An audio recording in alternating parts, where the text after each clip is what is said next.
Bienvenidos hermanos a un vídeo más, a esta lista titulada Profecías y nuestra historia. Y en este vídeo vamos a ver cómo la providencia de Dios en la obra de las publicaciones adventistas fue impulsada por el nacimiento del espiritismo moderno. Es algo que quizá pocos hermanos saben.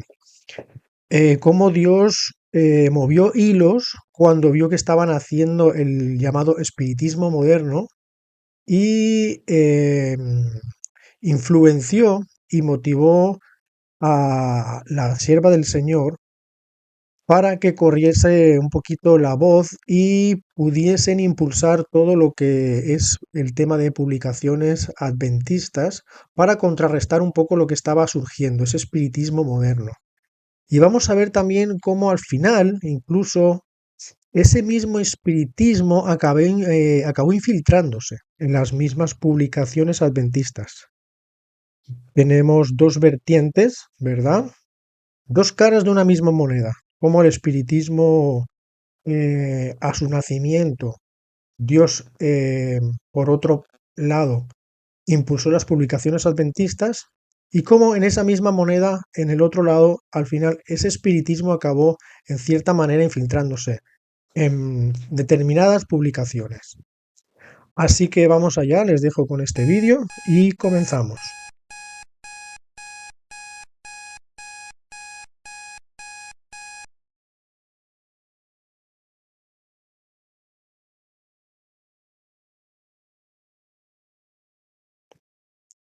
Ellen White tuvo una visión de la cual, cuando salió de esa visión, Dios le mostró un cometido para el movimiento adventista.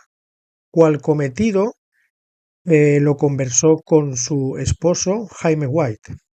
Después de salir de esa visión, la señorita White le dijo a su esposo: «Tengo un mensaje para ti. Debes imprimir un pequeño periódico y repartirlo entre la gente. Aunque al principio será pequeño, cuando la gente lo lea, te enviará recursos para imprimirlo y tendrá éxito desde el principio. Se me ha mostrado que de este modesto comienzo brotarán raudales de luz que han de circuir el globo». Desde el momento en que se dio este testimonio respecto de la obra de publicaciones, los observadores del sábado ofrecieron muchas oraciones para que el Señor abriera el camino para la impresión del pequeño periódico. La gran carencia era el dinero con el cual asegurar la publicación del primer periódico. En el mes de junio de 1849, el pastor White tuvo la oportunidad de segar 40 acres, unas 16 hectáreas, de pasto para forraje, con una guadaña, a 75 centavos el acre, y de este modo pudo producir el primer número del pequeño periódico. Puede no estar fuera de lugar insertar en este punto un facsímil de la primera página de este periódico. El lector observará en la primera columna las palabras del pastor White donde dice: «El camino no estaba abierto para comenzar la obra hasta ahora», y también puede ver que fue su sacrificio propio lo que abrió el camino. La señorita White dice sobre el comienzo de la obra de publicaciones.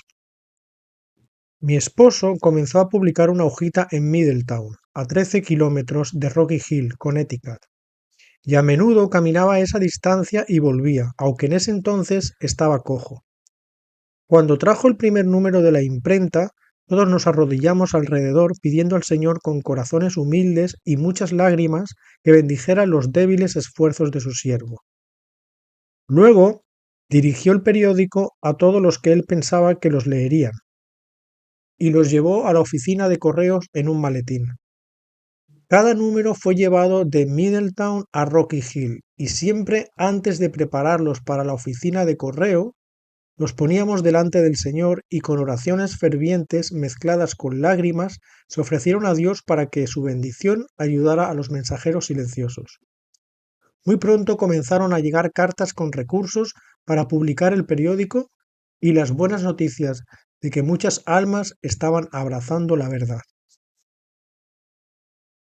Es con sentimientos más profundos que el solo interés que presentamos esta primera página del primer periódico publicado por los adventistas del séptimo día.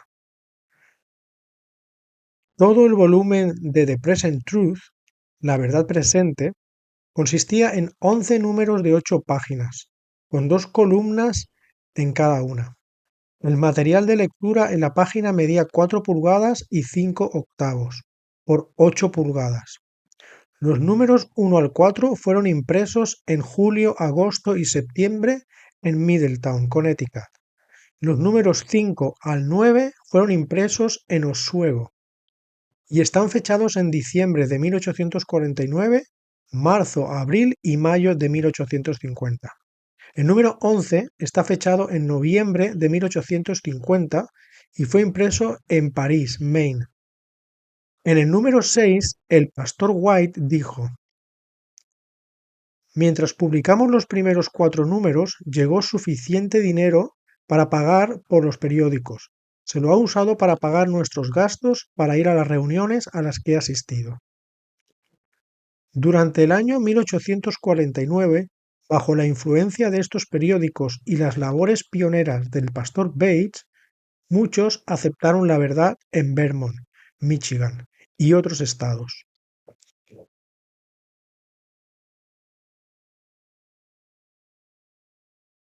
Llegados a este punto, voy a explicar el espiritismo moderno, cómo surgió y los personajes que desarrollarían lo que se conoce hoy como espiritismo moderno.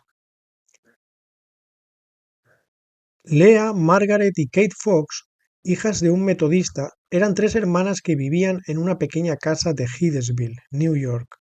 En marzo de 1858, Margaret y Kate, las menores, de 12 y 15 años, comenzaron a escuchar golpes en las paredes de su casa.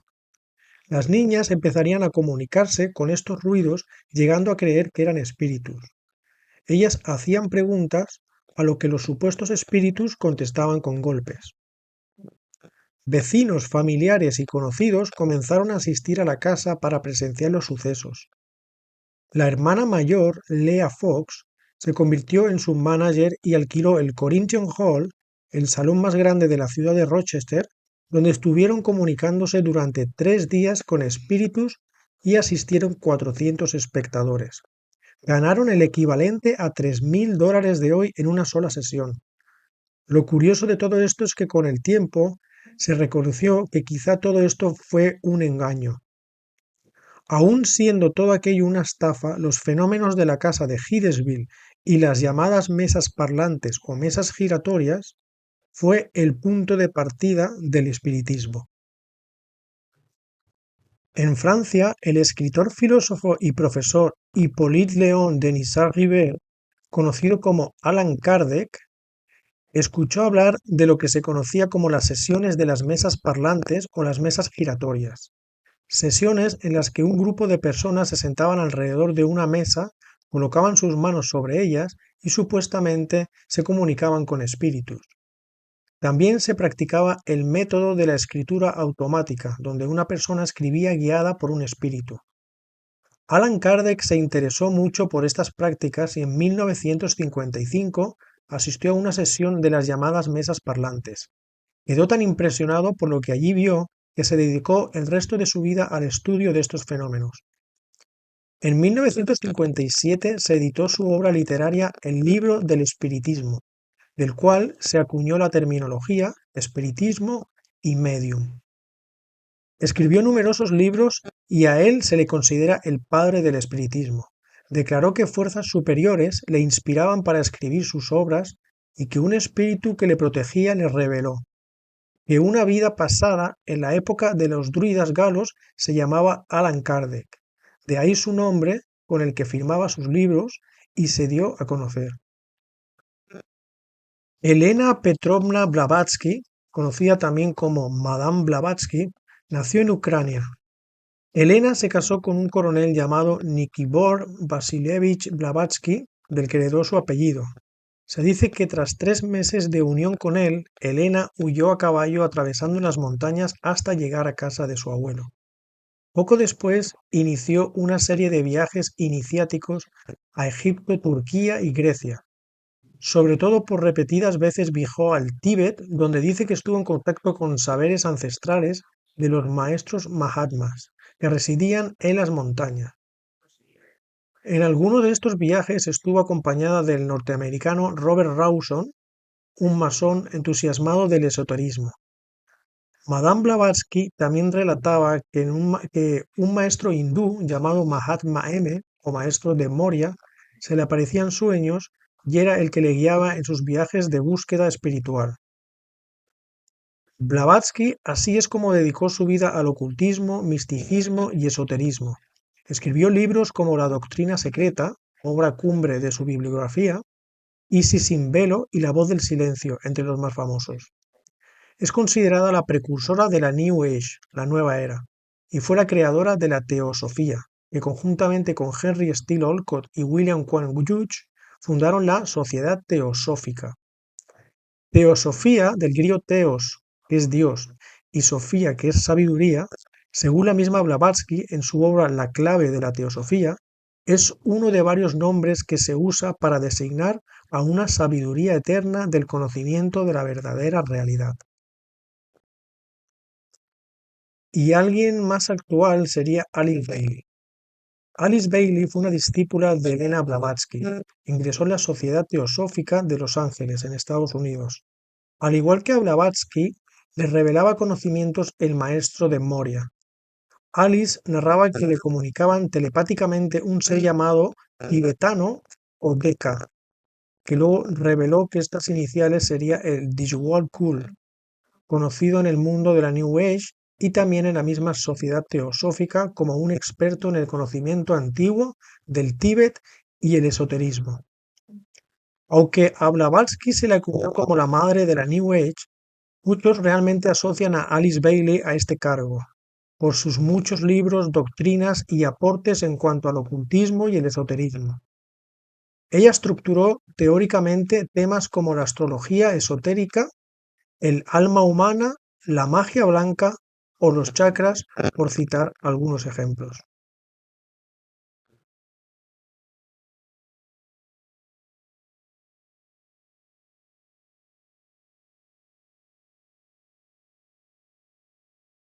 Esos golpes que se originaban en la casa de las hermanas Fox, en Rochester y luego otros lugares, dice la hermana White que eran poder de Satanás, y que tales cosas serían cada vez más comunes, y que estarían revestidas con un ropaje religioso, para adormecer a los engañados y darles una mayor seguridad, y para atraer a la mente del pueblo de Dios, si era posible, a esas cosas, y hacerles dudar de las enseñanzas del Espíritu Santo. Pero pocos en ese tiempo, acaso hubo algunos, tuvieron la menor idea de que el espiritismo se extendería por toda la tierra como se predijo, o que alguna vez asumiría ser una religión, con sus iglesias y pastores regularmente organizados. El cumplimiento de la profecía, sin embargo, es aparente cuando consideramos la cantidad de miembros que, según informes, ascienden a 10 millones solo en los Estados Unidos. En cuanto a su vestimenta religiosa actual, ofrecemos lo siguiente de la Review and Herald en Washington del 12 de noviembre de 1903. En la reciente convención de la Asociación Nacional de Espiritistas reunida en esta ciudad se adoptó un nuevo rito. Se hicieron previsiones para la ordenación de pastores o ministros y un grupo de creyentes en el espiritismo fue reconocido como una iglesia. Esto se verá al leer la siguiente sección del nuevo rito. Ningún pastor o ministro se establecerá en una iglesia o sociedad sin antes haber sido formalmente instalado en su cargo por lo que se conoce desde los primeros tiempos de la historia religiosa como el servicio de ordenación.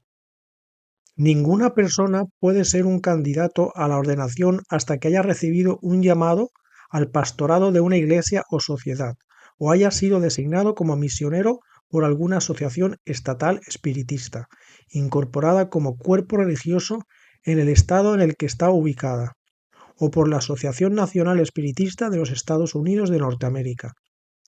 Todas las personas que son candidatos para pastorados u obra misionera deben haber estado por lo menos 3 años en plena comunión con alguna iglesia o sociedad espiritista, y por lo menos 2 años como licenciado comisionado por una asociación estatal o nacional como un orador a prueba. Los pastores establecidos durante menos de un año calendario completo no serán elegibles para la ordenación. Como la obra de publicaciones estaba ubicada en Oswego, New York, el pastor White cambió su residencia de Connecticut a ese lugar en el otoño de 1849, y allí se realizó el mismo año, el 3 de noviembre, una conferencia de creyentes. De sus labores posteriores, la señora White dice: decidimos luego que era nuestro deber trabajar en el estado de Nueva York. Mi esposo sentía la responsabilidad de escribir y publicar. Alquilamos una casa en Oswego con muebles que nuestros hermanos nos habían prestado y nos instalamos en ella. Allí mi esposo escribía, publicaba y predicaba. Fue necesario que él mantuviera su armadura puesta en todo momento, porque a menudo tenía que contener con profesos adventistas que defendían el error. Algunos fijaban cierta fecha definida para la venida de Cristo y procuraban influenciar a todos cuanto podían en contra de nuestra fe. En el otoño de 1850 se consideró aconsejable hacer otro cambio. En armonía con esto, el pastor White se mudó a París, Maine, donde se publicó el primer número de la Second Advent Review and Sabbath Herald, la revista del segundo advenimiento y heraldo del sábado, como un periódico quincenal que consistía de 13 números, cada uno de 8 páginas de 2 columnas. El tamaño de la página impresa era de 18 centímetros por 26 centímetros. El primer número fue fechado en noviembre y el último número el 9 de junio de 1851. El tamaño ampliado del periódico en comparación con The Present Truth era un buen indicador de la difusión proporcional de la verdad, el aumento de obreros en la causa y de los que sostenían la obra. Como el periódico era gratuito, se esperaba que los amigos de la causa ayudarían en su publicación y eso hicieron. Aunque los creyentes eran mayormente personas de circunstancias moderadas, ayudaron según el Señor los prosperaba e hicieron según su capacidad de impulsar el carro de la verdad. Sobre el año 1851, hombres como Hiram Edson de Nueva York y Cyrenius Smith de Jackson, Michigan, se sintieron impulsados a vender sus granjas, cada una de las cuales valía $3.500, y alquilar granjas para su propio uso, para tener medios para ayudar en las diferentes actividades que surgían en la prosecución de la obra del mensaje. El 6 de mayo de 1852 se publicó en Rochester, New York, el primer número del volumen 3 de la Advent Review and Sabbath Herald, pero ahora se imprimió en tipografía y prensa propiedad de los adventistas del séptimo día. Hiram Edson había adelantado recursos para comprar una prensa manual Washington, con tipos y materiales para establecer la oficina. Recibiría su dinero a medida que las donaciones vinieran de los amigos de la verdad. La prensa manual estuvo en la oficina de la Review and Herald en Battle Creek, Michigan, hasta que fue consumida por el incendio del 30 de diciembre de 1902. Por un tiempo fue considerada como la mejor prensa para pruebas en la oficina. En el número 12, volumen 3 del 14 de octubre de 1852, se publicó el anuncio de que el costo de adecuar la oficina con esta prensa y los materiales había sido de 652 dólares con 93, y los recibos para este propósito hasta esa fecha ascendían a 655,84. Se imprimieron y distribuyeron gratuitamente 2000 ejemplares de cada uno de los números de ese volumen. También en ese año, en 1852, en agosto, comenzó en la oficina de la Review la publicación mensual del Youth Instructor, instructor de la juventud. En el año 1853, el pastor Uriah Smith comenzó su trabajo en la oficina de la Review and Herald, donde cumplió responsabilidades durante medio siglo. Ese año, 1853, se declaró por primera vez en la Review and Herald que los que deseaban comprar nuestras publicaciones podían hacerlo pagando el precio de costo. Para todas las otras personas los materiales impresos eran gratuitos, ya que el déficit era cubierto por las donaciones de gente generosa y dispuesta.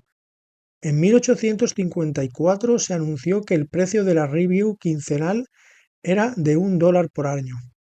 El mismo año, en una reunión campestre en carpa realizada en el condado de Macomb, Michigan, en el mes de julio, se hizo un esfuerzo para vender nuestras publicaciones.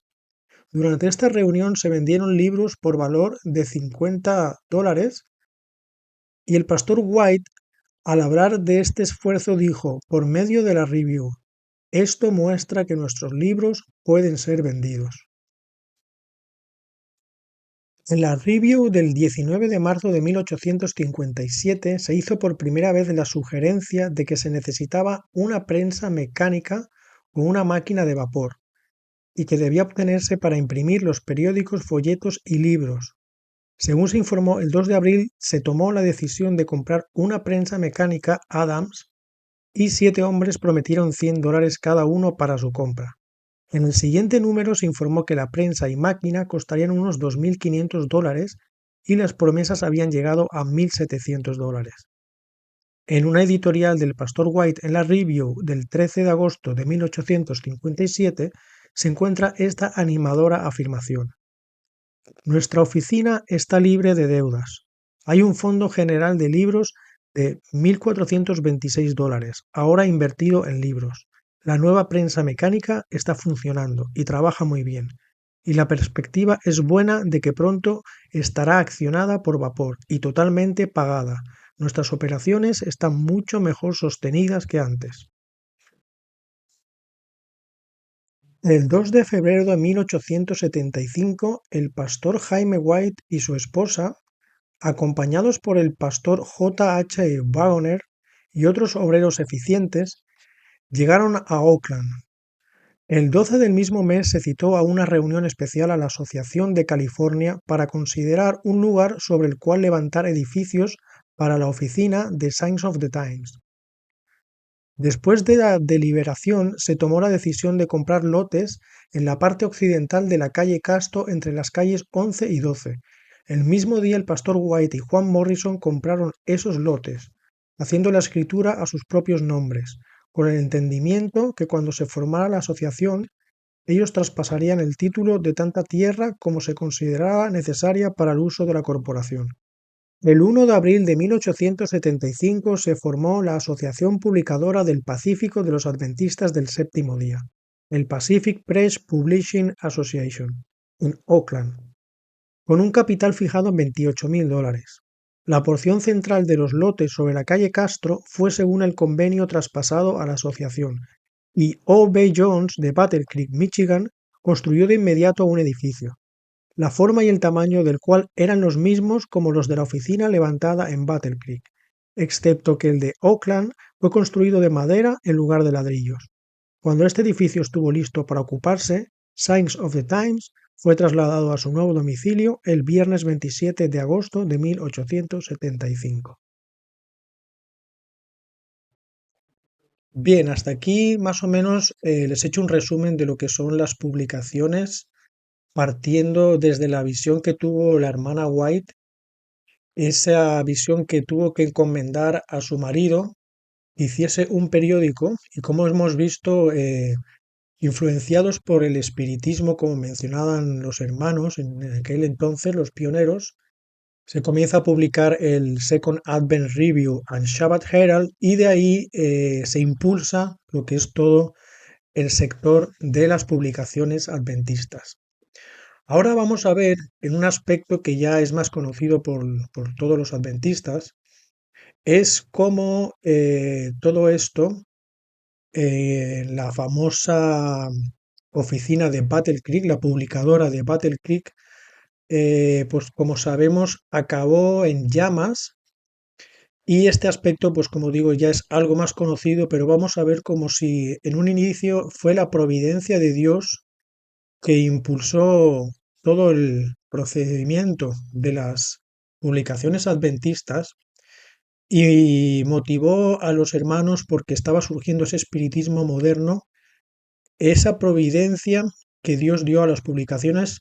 Vamos a ver cómo ahora se convierte en una condenación y es ese mismo espiritismo por el cual se estuvo batallando en el inicio, el que ahora acaba infiltrándose en las publicaciones.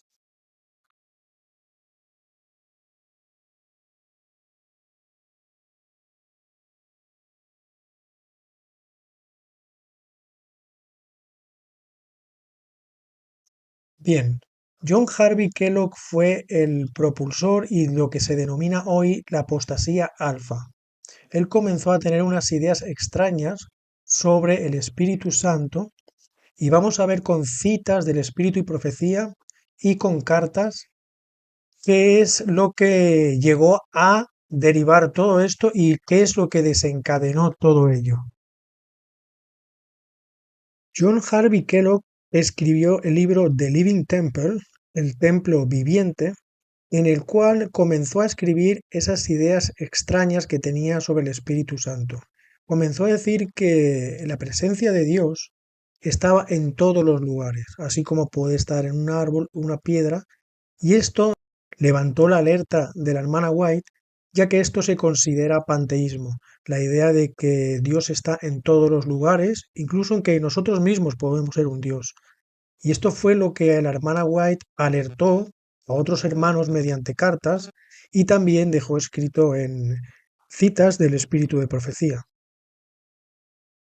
Todo esto derivó, como muchos saben, que este libro se acabó imprimiendo en la impresora de Battle Creek y Dios pues tuvo que actuar y se acabaron quemando completamente los cimientos de la impresora de Battle Creek. Esto fue en el año 1902. El 18 de febrero de 1902 se quemó primero el sanatorio de Battle Creek, que dice aquí se incendió totalmente, y el 30 de diciembre del mismo año la planta impresora de la Review también se quemó. Tenemos que saber también que John Harvey Kellogg era un médico el cual se le otorgó muchísima sabiduría y comenzó a hacer terapias novedosas sobre salud, prevención de salud, lo que fue que culminó en este sanatorio de Battle Creek al final, donde asistían muchas personas de mucho dinero, se empezó también dijéramos que a confundir un poquito lo que era el sanatorio y lo que era la idea desde un principio de la reforma pro salud, así que primeramente fue puesto en llamas el sanatorio, como dice el 18 de febrero de 1902, y ese mismo año, pues en diciembre, 30 de diciembre, se quemó la impresora de Battle Creek. Esto es importante tenerlo en connotación porque los dos lugares fueron lugares donde actuó y estuvo la presencia de John Harvey Kellogg, el que fue el propulsor y el que inició lo que es denominado, como hemos dicho antes, la apostasía alfa. Bien, comenzamos a leer citas. Elena de White había tenido una larga y estrecha relación con John Kellogg desde que él completó sus estudios de medicina en 1876 y comenzó a enseñar en los primeros días del Instituto de Salud. Él había sido una columna por su vigor e influencia mientras la obra médica se expandía. Ella le había escrito miles de páginas de cartas con consejos y orientación. Con amor maternal y con interés había observado su éxito al desarrollar la obra médica.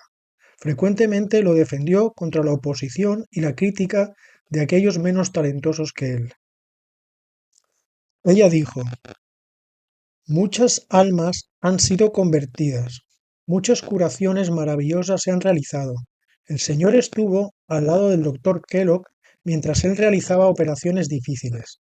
Cuando el doctor estaba agotado debido a trabajos difíciles, Dios entendía la situación y colocaba su mano sobre la del doctor Kellogg, mientras él operaba, y a través de su poder las operaciones eran exitosas. Deseo que se entienda esto. Bien, aquí está, he puesto estas citas, hermanos, para que veamos la relación que había entre la hermana White y Kellogg, y aquí en esta cita también menciona, ¿verdad?, cómo Dios estaba también ayudando y apoyando a Kellogg.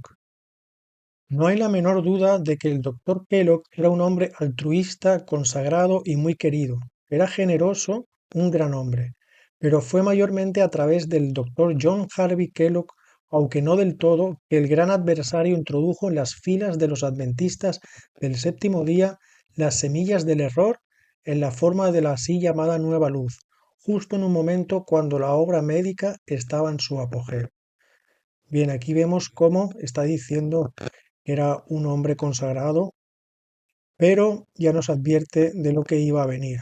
Y ya en la próxima cita vemos ya cómo ya se empieza a hablar del panteísmo. Panteísmo es el término usado para designar las enseñanzas nuevas y extrañas que estaban siendo introducidas. El panteísmo describe a Dios no como un gran ser personal, sino como una esencia misteriosa, una influencia impersonal que satura toda la naturaleza. Dios es visto en toda la naturaleza, en los árboles, las flores, la luz del sol, el aire y los seres humanos. El poder de Dios en la naturaleza es confundido con la personalidad de Dios. El doctor Kellogg había jugado con estos conceptos antes de la muerte de Jaime White en 1881, y considerándolos una gran luz, los había discutido con Elena de White. Esas teorías son erróneas, le dijo ella. Ya las he enfrentado antes. Él parecía aturdido mientras ella le mostraba el resultado de adoptar tal filosofía. Entonces ella le advirtió: nunca enseñe dichas teorías en nuestras instituciones, no las presente a la gente. Kellogg introdujo primeramente el panteísmo en forma pública en 1897, en una serie de pláticas en el Instituto Ministerial que precedió a la Asociación General celebrada en la iglesia de College View, en Lincoln, Nebraska. Extrajo abundante material de Elena de White al exponer su posición de que Dios obra a través de la naturaleza y en la naturaleza. Su siguiente presentación llevaba el título de Dios en el hombre. Bajo este título dio varias pláticas en las que expuso claramente la filosofía panteísta que él sustentaba. Los puntos de vista panteístas llegaron a ser populares y se enseñaron en el colegio de Battle Creek. Se enseñaron en el sanatorio y fueron defendidos por algunos médicos y algunos ministros. Ministros y médicos que tenían una alta consideración por el doctor Kellogg comenzaron a absorber su filosofía y a introducirla en su propio trabajo, sin darse cuenta a qué punto estos los conduciría. Uno de ellos fue L. Joseph Waggoner, que también era un médico. En un tiempo fue un director de la revista The Sign of the Times y el hombre que con A.T. Jones, Alonso Trevor Jones, fue usado poderosamente por Dios en la sesión de la Asociación General de 1888 para concentrar la atención por el mensaje de la justificación por la fe. El pastor Waggoner, uno de los oradores de la denominación altamente respetados, fue repetidamente llamado en ocasión de las sesiones de la Asociación General para conducir series de estudios bíblicos. Bien, aquí vemos, hermanos, como personas como el mismísimo L. Joseph Waggoner fue confundido por las ideas extrañas que el libro de Living Temple empezó a escribir y a predicar entre los hermanos. La hermana White dijo que ese libro le tenía completo miedo a abrirlo, el de Living Temple. Fue su hijo el que le incitó a que debía leerlo para advertir a los hermanos, pero ella le tenía temor a ese libro. Ella sabía que estaba el mismísimo Satanás detrás de todas estas ideas. Todas estas citas que les he leído están extraídas del libro Mujer de Visión de Arthur Lacy White, que fue un escritor adventista del séptimo día y profesor de teología estadounidense conocido por su servicio al patrimonio de Ellen G. White. He escogido estas citas, hay muchas más, para ver ese abanico desde el inicio, la relación que tenía Ellen White, hasta cómo fue derivando el pensamiento de Kellogg, hasta el punto de confundir a hermanos de la misma denominación y hermanos del mismo movimiento adventista. Ahora les voy a enseñar lo que son las cartas, una correspondencia de cartas que hubo entre la hermana White, el hijo de Willie White, A. G. Daniels, sobre todo este lío que había sobre el pensamiento de Kellogg. Cómo estas cartas de amonestación y de aviso sobre los pensamientos extraños que tenía Kellogg se estaban conformando en lo que era una idea espiritista y lo que denominaría, como hemos comentado antes, el movimiento o lo que se denomina como hoy apostasía alfa.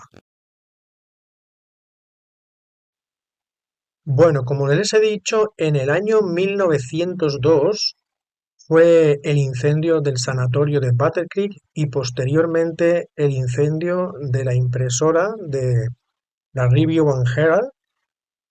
Y como curiosidad, los bomberos de aquella época que fueron a apagar esos fuegos decían que eso le denominaron fuegos adventistas. Dicen que eran unos fuegos que no se podían apagar. Decían que cuando lanzaban con las mangueras el agua, era como si lanzaran gasolina. El fuego se incrementaba. Entonces quedaron absolutamente convencidos muchos de ellos diciendo que eso era un fuego divino, ¿verdad? Una condenación que mandó Dios, porque en el caso de la impresora de Review and Herald, se estaban imprimiendo libros de orientación espiritista, como veremos que menciona la hermana White posteriormente en el 1903, en las citas y cartas que vamos a leer, vamos a ver todo el contexto de esto. Y como digo, fue esto en el 1902 y en el 1903 hubo una correspondencia de cartas entre el pastor George Butler, Arthur Daniels, que luego posteriormente sería, o no sé si ya en esa época era el presidente de la Asociación General, W. Prescott, y con John Harvey Kellogg, y también un hijo de la hermana White, el hermano Willie White. Así que voy a leerles principalmente estas citas en referencia a lo que sucedió con el libro de Living Temple, que fue el protagonista de que se causaran estos incendios divinos. Les voy a leer primero las cartas, las correspondencias cartas, las famosas cartas de cartas 1903, del año 1903, y luego leeremos algunas citas también del espíritu de profecía.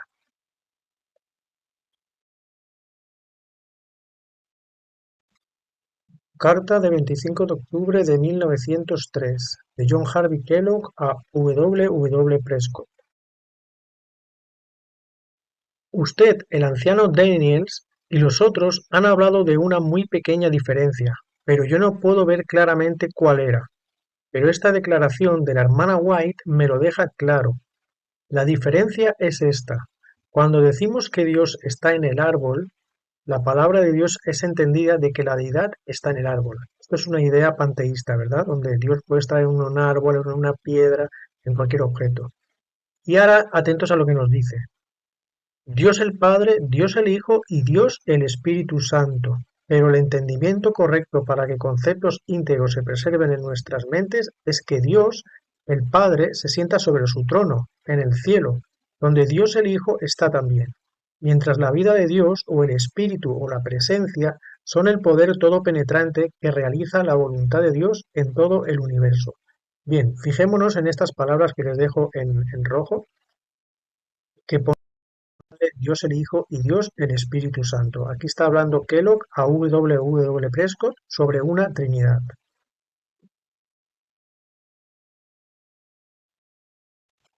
Carta de 28 de octubre de 1903, de John Harvey Kellogg a George Butler.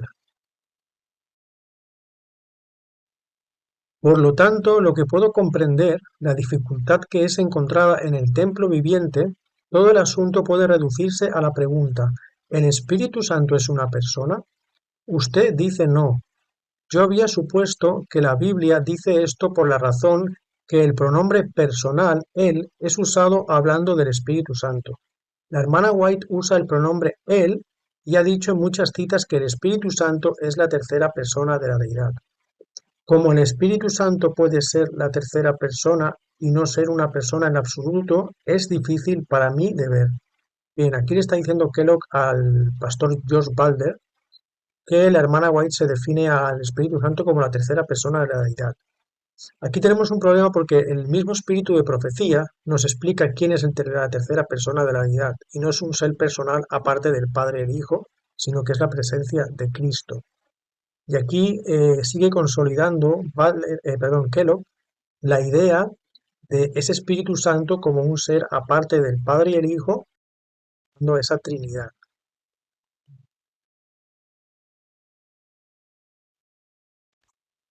Carta del 29 de octubre de 1903, de Arthur Daniels a William White.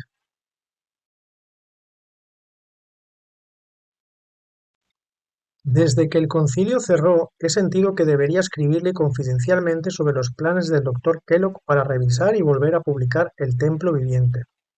Él dijo que algunos días antes del concilio había estado contemplando el asunto y vio que había cometido un pequeño error en la expresión de sus opiniones. Dijo que todo este tiempo había estado preocupado por saber cómo expresar el carácter de Dios y su relación hacia su creación. Luego declaró que sus puntos de vista anteriores con respecto a la Trinidad se habían interpuesto en su camino para hacer un claro y absolutamente correcta declaración, pero que recientemente había llegado a creer en la Trinidad, y ahora podía ver claramente dónde estaba toda la dificultad y creía que podía aclarar el asunto satisfactoriamente. Me dijo que ahora creía en Dios el Padre, Dios el Hijo y Dios el Espíritu Santo. Dijo que si hubiera creído esto antes de escribir el libro, podría haber expresado sus puntos de vista sin dar la impresión equivocada que el libro ahora da. Bien, aquí vemos claramente como dice el pastor al hijo de la hermana White, William White, que el doctor Kellogg llegó a creer en la Trinidad. ¿Por qué dice que ahora creía en Dios el Padre, y Dios el Hijo y Dios el Espíritu Santo? Esos que anteriormente no creían. ¿Por qué no creía anteriormente y ahora estaba convencido de que había una Trinidad? Bueno, porque los principios fundamentales de la Iglesia Adventista no creían en una Trinidad. Y lo vamos a demostrar más adelante, donde mostraremos esto. Bien, hermanos, y ahora vamos a leer citas directamente de la hermana White.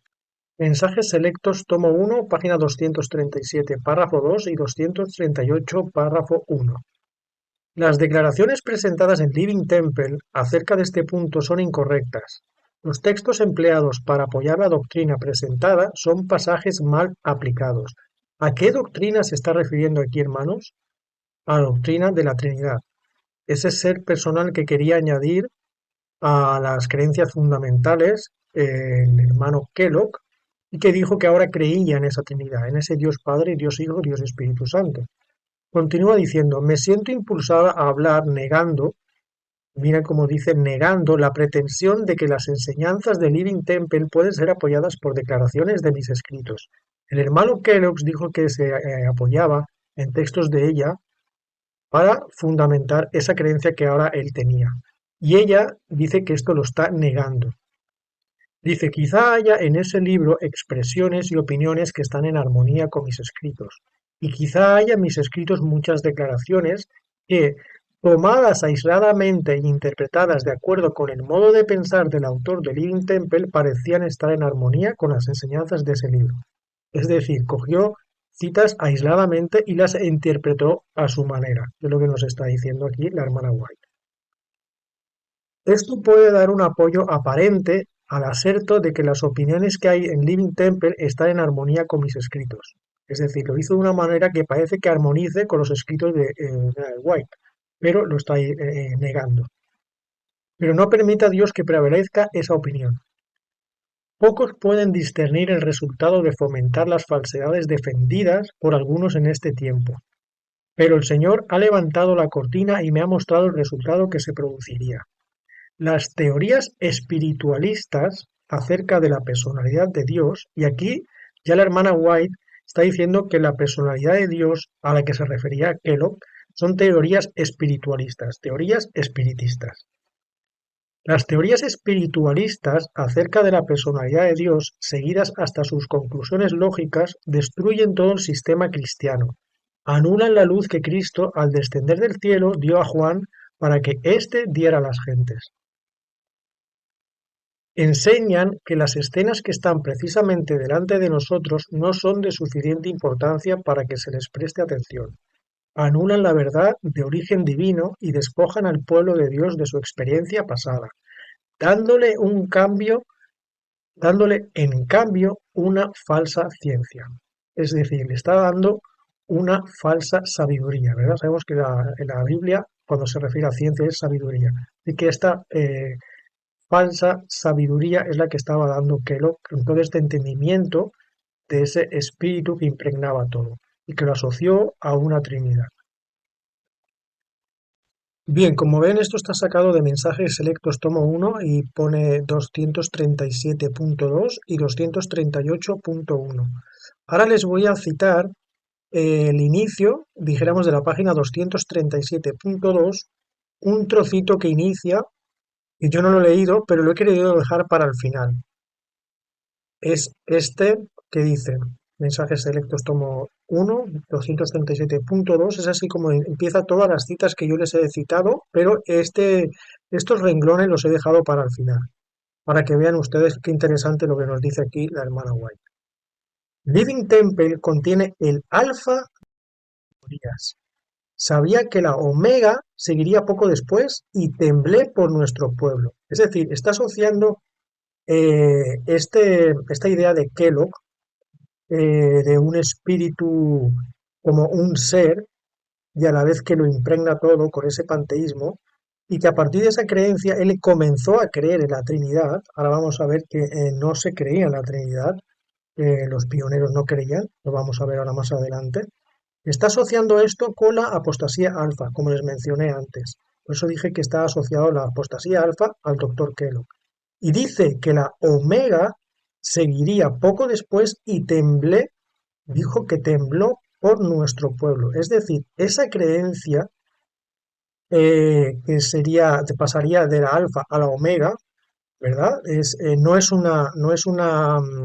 Dijéramos, no son dos, no es una creencia alfa y una creencia omega. Es decir, eso es el abecedario, ¿verdad? Alfa de A, omega de Z.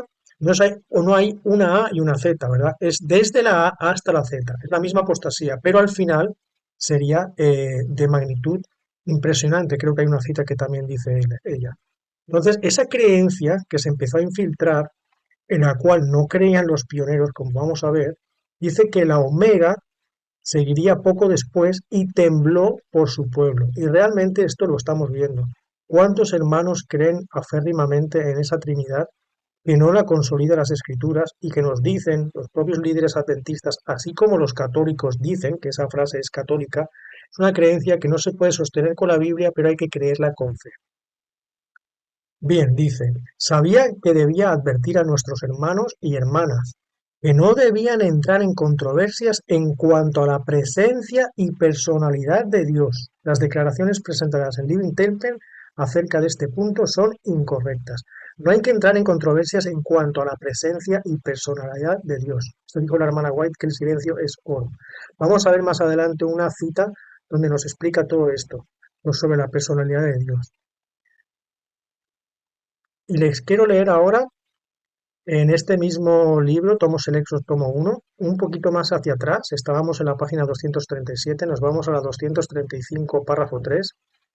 Nos dice, He sido instruida por el mensajero celestial de que parte del razonamiento del libro Living Temple es malsano y que ese razonamiento descargaría la mente de aquellos que no están plenamente establecidos sobre los principios fundamentales de la verdad presente.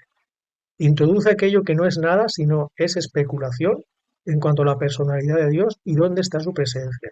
Nadie en esta tierra tiene derecho a especular sobre esta cuestión. Sigue insistiendo la hermana White en que no debemos especular en lo que es el Espíritu Santo, la presencia de Dios.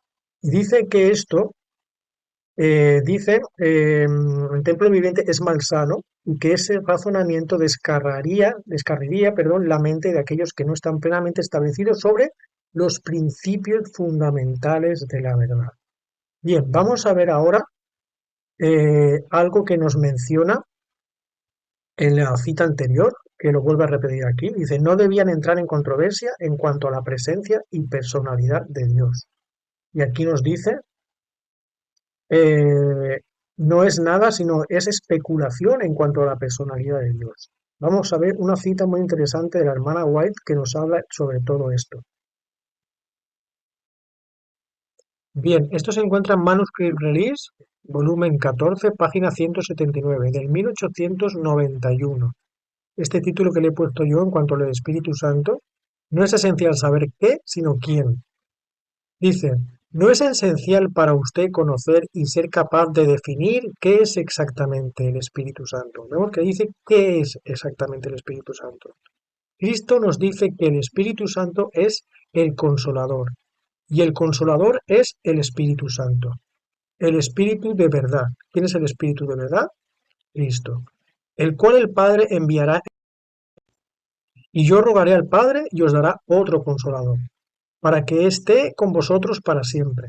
El Espíritu de verdad, al cual el mundo no puede recibir, porque no le ve ni le conoce, pero vosotros le conocéis, porque mora con vosotros y estará en vosotros. Todo esto está haciendo referencia en Juan 14, del 16 al 17. Dice, esto hace referencia a la omnipresencia del Espíritu de Cristo llamado el Consolador. Hay bastantes citas en el Espíritu y Profecía donde dice que el Espíritu Santo y el Consolador es Cristo, es la presencia de Cristo. Entonces aquí no es esencial saber qué, como se puso a especular Kellogg, qué es el Espíritu Santo y qué forma tiene y si está impregnado en objetos, en árboles, en piedras. Eso no nos incumbe, el silencio es oro, pero sí sabemos quién es. Es el Espíritu de Cristo llamado el Consolador. Esto hay muchas citas del Espíritu Profecía en cuanto a esto. No me puedo alargar más en esto porque se nos iría un poquito ya de contexto el vídeo, pero es claro. Veamos ahora esta cita que se encuentra en Mensajes Selectos, también tomo 1, página 231, sobre el Alfa y el Omega. No os engañéis, muchos se apartarán de la fe prestando atención a espíritus engañadores y a doctrinas de demonios. Tenemos ahora delante de nosotros el alfa de ese peligro. La omega será de una naturaleza asombrosísima. Esta es la cita que os decía antes. Dice que la alfa la tenían ya delante de sus narices y la omega sería de una naturaleza asombrosísima. Necesitamos estudiar las palabras que pronunció Cristo en la oración que ofreció precisamente antes de su juicio y crucifixión. Estas cosas habló Jesús y levantando los ojos del cielo dijo, Padre, la hora ha llegado, glorifica a tu Hijo, para que también tu Hijo te glorifique a ti, como le has dado potestad sobre toda carne, para que dé vida eterna a todos los que le den. Y esta es la vida eterna, que te conozcan a ti, el único Dios verdadero, y a Jesucristo, a quien has enviado. Esta era la deidad que creían los adventistas pioneros el séptimo día. Yo te he glorificado en la tierra, he acabado la obra que me diste que hiciese.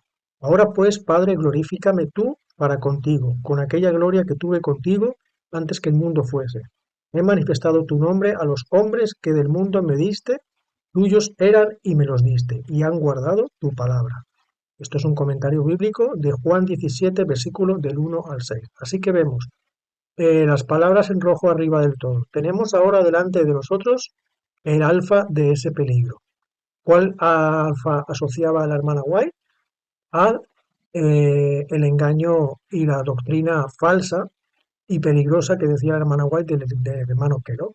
Dice que la omega será de una naturaleza asombrosísima. Así que tengamos en cuenta esto y es una impactante cita. Y ahora, hermanos, en cuanto a esta cita que les he puesto antes de Mensajes Selectos Tomo 1, página 235, que dice, he sido instruida por el mensajero celestial de que parte del razonamiento del libro Living Temple es malsano y que ese razonamiento descargaría la mente de aquellos que no estén plenamente establecidos sobre los principios fundamentales de la verdad presente. Ahora, sobre esta cita que nos dice que tenemos que estar establecidos sobre los principios fundamentales, vamos a ver cuáles eran nuestros principios fundamentales. La Iglesia Adventista del Séptimo Día, por la Asociación General desde el año 1872 hasta 1914, comenzó a publicar en los yearbooks, como ven en la imagen. Esta imagen en concreto es la del 1914. Los yearbooks eran los libros del año, donde se recopilaba y se anotaba todo lo que se había hecho durante todo el año. Y en ese libro venían incluidas nuestros principios fundamentales, nuestros 25 principios fundamentales, a los cuales luego Uriah Smith añadiría 3 más, y eran nuestros principios fundamentales que empezaron a establecerse desde el movimiento adventista, desde 1844. ¿Cuáles son nuestras creencias? Se empezaron a publicar, como digo, desde el año 1872 hasta el 1914. Aquí les dejo la primera página de los principios fundamentales en los días 1872. Como ven, esta es la primera página. Y cuando pasamos a esta segunda página que tenemos aquí, aquí vienen nuestros principios fundamentales. El punto número 1, nuestra creencia en cuanto a la deidad. Dice que hay un solo Dios, un ser personal, espiritual, el creador de todas las cosas, omnipotente, omnisciente y eterno, infinito en sabiduría, santidad, justicia, bondad, etcétera, etcétera. Y nuestra segunda creencia fundamental, que hay un Señor Jesucristo. Hay un solo Señor, Jesucristo, el Hijo del Padre Eterno, aquel por el cual Dios creó todas las cosas y quien consiste que tomó sobre él la naturaleza de la simiente de Abraham, etcétera, etcétera, etcétera. Esta es nuestra creencia, como nos lo muestra Primera de Corintios 8:6, Juan 17:3, Primera de Timoteo 2:5, un solo Dios y nuestro Señor Jesucristo, es decir, el Padre y el Hijo. Esto es, como les digo, en el Yearbook de 1872. Fueron escritos hasta el 1914 estos mismos principios. Aquí vemos el 1914, los principios fundamentales de los adventistas del séptimo día en 1914. Vemos que es lo mismo. Punto número 1, que hay un Dios personal, espiritual, creador de todas las cosas, omnipotente, omnisciente, eterno, etc. Punto número 2, que hay un Señor Jesucristo, el Hijo del Padre Eterno, por quien creó todas las cosas y por quien todas las cosas subsisten, etc. Estas son nuestras creencias desde el 1844 y desde el 1872 hasta el 1914 estuvieron escritas en los yearbooks de la Iglesia Adventista del Séptimo Día. Esto lo sacaba todos los años la Asociación General. Bien, desde 1914 se dejaron de escribir. Misteriosamente, en 1915, que era el año siguiente que se deberían escribir, fue el año que murió Ellen White. Dejaron de escribirse cuando murió Ellen White. ¿Casualidad? No creemos.